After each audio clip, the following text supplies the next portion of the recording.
এখন পর্যন্ত সামগ্রিক বিবেচনায় কিন্তু জামা 11 দল এগিয়ে আছে। তো এই যে মাঠে ঘাটে আমিও যেগুলি শুনতেছি, গ্রামে গেলে মানুষের কাছে কোন দল আছে কোন দল নেই, কার কী অবস্থা, সেগুলি তো একটু বোঝা যায়। শুরুটা যেভাবে করছিলেন যে ভোটের মাঠে কারা এগিয়ে কারা চাপ, এখন পর্যন্ত আপনার কাছে কি মনে হচ্ছে কারা এগিয়ে আছে? না, এখন একটা মিক্সড অবস্থা। আমি বারবার বলছি যে এখন কিছুদিন পর পর ইয়ে হবে। দেখেন, পার্থক্যটা বোঝেন। সর্বশেষ 2টা জরিপ দেখেন, 70% ভোট পাবে বিএনপি, একটা সংস্থা বলল। আর মানে কালকে যে আরেকটা জরিপ রিপোর্টে বলতেছে পার্থক্য মাত্র 1%। তাহলে আকাশ পাতাল তফাৎ হলো না? হয় 2টার একটাও সত্য না, অথবা 2টাই সত্য। তো এটা যদি ধরেন ধারাবাহিকতা, তাহলে সামনের দিনও এরকম ওঠানামা করবে, এবং এটা করবেই মানুষ। বাংলাদেশের ক্ষেত্রে জরিপ খুব একটা কাজ করে। বাংলাদেশের ক্ষেত্রে মানে জরিপের চেয়ে পারসেপশনটা তো কাজ করে।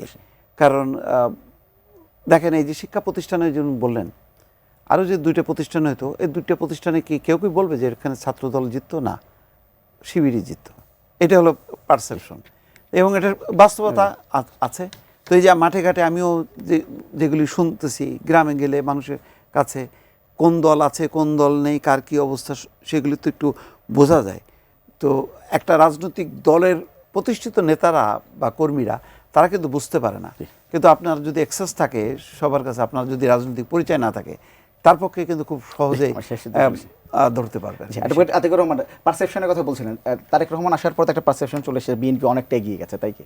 দেখুন, ওটা তৈরি করছে কিন্তু প্রথম আলো পত্রিকা, এবং সেটা করেছে 25 তারিখ থেকে, যিনি তারেক রহমান এসেছেন। এবং যতগুলো সার্ভে, সবচেয়ে কিন্তু এই সার্ভেটা হলো মানে ব্যতিক্রমী সার্ভে। এবং তিনি একদিন পরে গিয়ে বলেছেন বিএনপির প্রোগ্রামিংয়ে যে বিএনপি ক্ষমতা আসবে। বোঝা যাচ্ছে উনি ওই সার্ভে ইচ্ছে করেই করেছেন খুশি করার জন্য বিএনপি। বাকি যতগুলো সার্ভে হয়েছে এগুলো মোটামুটি কাছাকাছি। আমরা মনে করি এবার যে দ্বিদলীয় যে একটা অবস্থানের মধ্যে আছে, সেখানে নির্বাচনটা হবে, এবং কারোর জন্যই নির্বাচনের বৈতরণী পাওয়াটা কিন্তু সহজ হবে না।